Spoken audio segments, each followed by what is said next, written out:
Bendiciones.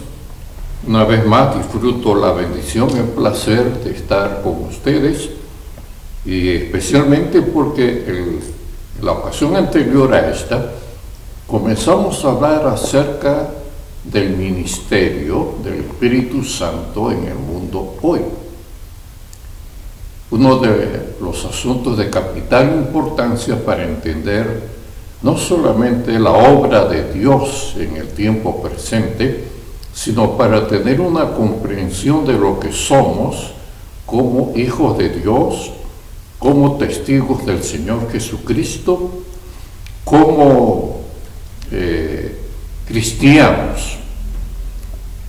Si pudiéramos definir la obra del Espíritu Santo en relación a nuestra vida cristiana, tendríamos que decir que el Espíritu Santo tiene que ver desde el comienzo hasta el fin.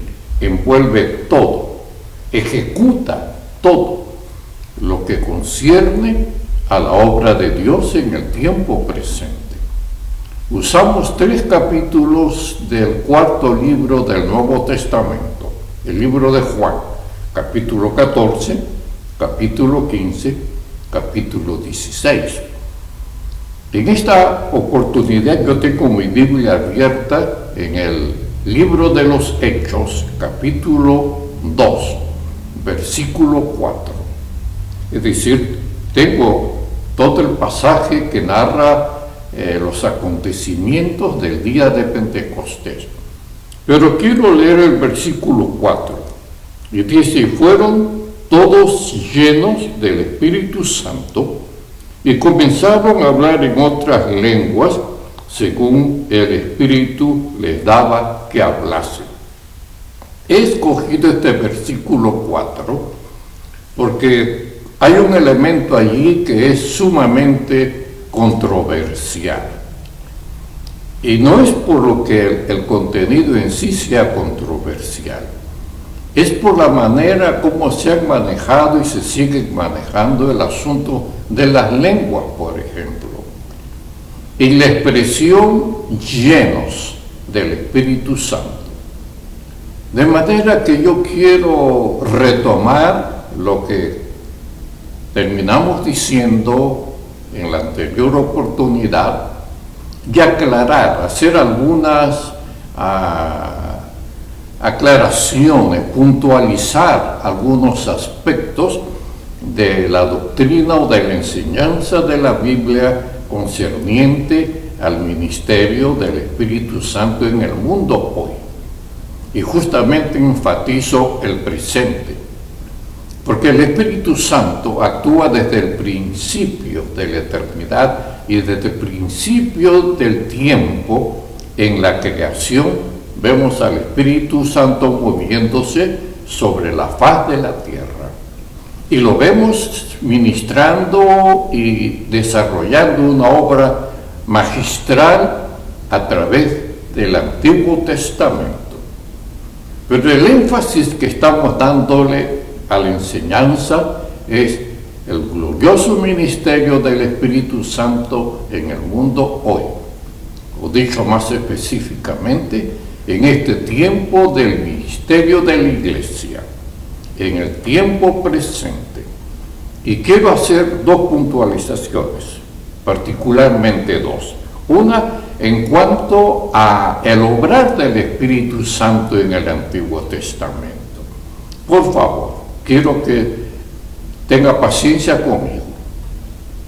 Cuando hablamos de la obra del Espíritu Santo en el Antiguo Testamento, no estamos hablando de lo mismo en el Nuevo Testamento. Es el mismo Espíritu Santo, pero las circunstancias son totalmente diferentes. Es bueno, siempre tenemos que considerar lo que el Espíritu Santo hizo en el Antiguo Testamento cuando estamos hablando de su ministerio, pero no en el sentido de sacar de lo que el Espíritu Santo hizo en el Nuevo Testamento para establecer, por ejemplo, modelos o patrones, cómo el Espíritu Santo actúa ahora, o cómo entender lo que hace ahora entendiendo lo que hizo en el pasado.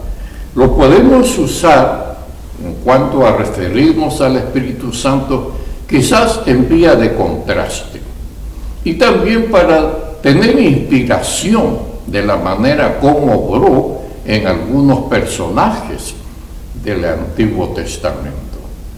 Pero en el tiempo presente, en el tiempo de la Iglesia, el Espíritu Santo tiene parámetros o tiene un territorio, digamos, bien específico de accionar, de obrar, y lo establecimos con precisión mirando Juan 14, 15, 16. Resumimos todo diciendo que el Espíritu Santo ha venido ahora para glorificar a Jesucristo, para dar testimonio de Él, para continuar la obra que el Señor Jesucristo vino a realizar, es decir, la maravillosa obra redentora de Dios. Por eso en el libro de Juan el Señor se refiere al Espíritu Santo como otro consolador, que no vendría hasta que Él vuelva al seno del Padre. Y queremos explicar esto bien, pero también hay otra razón por la cual considero necesario hacer algunas puntualizaciones, y es las palabras con que a veces nos referimos a lo que sucede en el día de Pentecostés y a lo que sucede en nuestro diario caminar como cristianos o en nuestro diario caminar en el Espíritu. Porque la exhortación del Nuevo Testamento es que si hemos nacido del Espíritu, andemos en el Espíritu. Y es la palabra bautismo y la palabra llenura. Leí el versículo 4 de Hechos 2, donde dice, fueron llenos del Espíritu Santo. En Efesios 5 se nos exhorta a ser llenos del Espíritu Santo. Y vemos con cierta frecuencia en el Nuevo Testamento, cuando la palabra se refiere a ciertos instrumentos de Dios en el Nuevo Testamento, eran personas llenas del Espíritu Santo. Hechos capítulo 6, cuando la iglesia está confrontando la primera y quizás la mayor de sus crisis, que pudo haber terminado en una tremenda división, si es que no es por la ayuda del Espíritu Santo a través de los apóstoles. Pero justamente la salida para esa crisis que estaba confrontando a la iglesia con un desafío tremendo fueron hombres a los cuales Dios escogió. Y siempre, y esto es algo que podemos traer a colación, el método de Dios para resolver los problemas de la iglesia siempre son hombres, no tácticas, no planes, sino personas. Y en el caso de Hechos capítulo 6, una de las cualidades que identificaba a estos 7 instrumentos que la iglesia, guiada por el Espíritu Santo, escogió para ayudarles a salir de sus crisis es que serían o debían ser personas llenas del Espíritu Santo. Entonces la palabra llenura y la palabra bautismo. En cuanto a la palabra bautismo, la primera vez que aparece está en el primer libro de la Biblia, Mateo capítulo 3, versículo 11, cuando se refiere al ministerio de Juan. Juan bautizaba, predicaba un mensaje de arrepentimiento, es decir, que la gente se arrepienta de sus pecados. No era un mensaje de salvación, era un mensaje de arrepentimiento. Por eso se llama el bautismo de Juan bautismo de arrepentimiento. Pero una de las cosas que dice Juan el Bautista, en el capítulo 3, versículo 11, dice, hay uno que viene detrás de mí, del cual yo no soy digno de desatarle las sandalias.